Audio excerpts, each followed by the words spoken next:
मई के महीने में बढ़ते हुए पारे के साथ साथ सियासी सरगर्मी भी अब उफान पर आने लगी है। दलित बाहुल्य मतदाताओं वाली इस अम्बेडकर नगर लोकसभा सीट पर कमल खिलाना भाजपा के लिए मुश्किल काम साबित हुआ है। बसपा का गढ़ माना जाने वाली इस सीट पर बड़ी संख्या में दलित मतदाता ही अभी तक प्रत्याशियों के भाग्य का फैसला करते आए हैं। हालांकि इस बार चुनाव बेहद दिलचस्प है। तीनों ही प्रत्याशी जी जान से लड़ रहे हैं, लेकिन मुख्य लड़ाई सपा और भाजपा के बीच ही बताई जा रही है। बसपा, सपा और भाजपा तीनों ही कैंडिडेट अपने अपने जीत के दावे करते हुए चुनाव प्रचार में पूरी तरीके से जुटे हुए हैं। अब फैसला क्या होता है, भाग्य विधाता किसकी तकदीर को बदलते हैं, यह वक्त के गर्भ में है। लेकिन इस चुनावी सफ़र के, सियासी सफ़र के इस समय के मौजूदा हालात बेहद दिलचस्प बने हुए हैं। अम्बेडकर नगर से आशुतोष श्रीवास्तव की ये रिपोर्ट। कभी मायावती के मुख्यमंत्री काल के दौरान सृजित जनपद अम्बेडकर नगर ने न केवल बाद की सपा सरकार में जिले के अस्तित्व के संकट का सामना किया, बल्कि मायावती के शासनकाल में तरक्की की रफ्तार भी बाद में काफ़ी धीमी हो गई।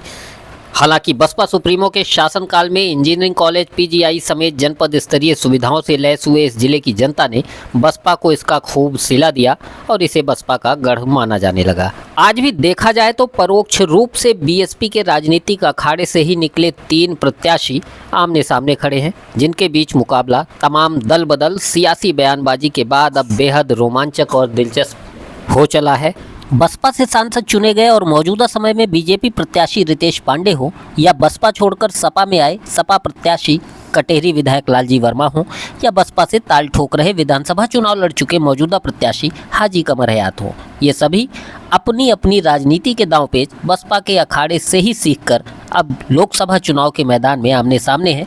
फिलहाल तीनों ही प्रत्याशियों की लड़ाई पर लोगों की नज़र बनी हुई है। 29 सितंबर 1995 को अम्बेडकर नगर जनपद के सृजन के बाद बसपा मुखिया मायावती के मुरीद हुए अम्बेडकर नगर जनपद के लोगों ने 1996 के लोकसभा चुनाव में संसदीय सीट बसपा की झोली में डाल दी। ठीक 2 साल बाद बसपा मुखिया मायावती सांसद निर्वाचित हुई। मायावती 1998 में पहली बार तो 1999 में भी दूसरी बार अम्बेडकर नगर जिले से लोकसभा पहुंची थी।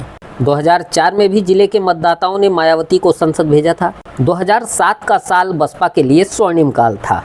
उस समय पार्टी ने क्लीन स्वीप करते हुए सांसद, सभी विधायक और जिला पंचायत अध्यक्ष तक की कुर्सी कब्जा ली थी। हालांकि 2014 के संसदीय चुनाव में देश में मोदी लहर का असर दिखा और यह सीट भी बीजेपी के खाते में आ गई। तब बीजेपी के टिकट पर हरिओम पांडे ने बसपा प्रत्याशी और सांसद राकेश पांडे को 1,39,000 से अधिक मतों से हराया था। सपा के राममूर्ति वर्मा तब तीसरे स्थान पर रहे थे। फिर 2019 के चुनाव में राकेश पांडे के छोटे बेटे और बसपा प्रत्याशी रितेश पांडे मैदान में उतरे थे और उन्होंने बीजेपी के मुकुट बिहारी को 95,000 से अधिक मतों के अंतर से हराया था। अम्बेडकर नगर लोकसभा सीट के नाम एक बड़ा रिकॉर्ड भी है। परिसीमन से पहले जब सीट का नाम अकबरपुर संसदीय सीट हुआ करता था, तब इमरजेंसी के बाद 1977 में हुए आम चुनाव में कांग्रेस के खिलाफ हर ओर बने हुए माहौल में भारतीय लोक दल के मंगलदेव विशारद को अकेले 78.023% वोट मिले और उन्होंने 2,11,000 से अधिक मतों के अंतर से चुनाव जीता था, जो आज तक रिकॉर्ड है। वहीं अम्बेडकर नगर संसदीय सीट पर चुनाव में दलित वोटर काफ़ी अहम भूमिका निभाते हैं। बसपा के सांसद रितेश पांडे अब बीजेपी का दामन थाम चुके हैं, तो समाजवादी पार्टी ने इस सीट से 6 बार के विधायक वरिष्ठ नेता लालजी वर्मा को उम्मीदवार बनाया है। लालजी वर्मा की पिछड़े वर्ग के वोटरों में अच्छी पैठ बताई जाती है।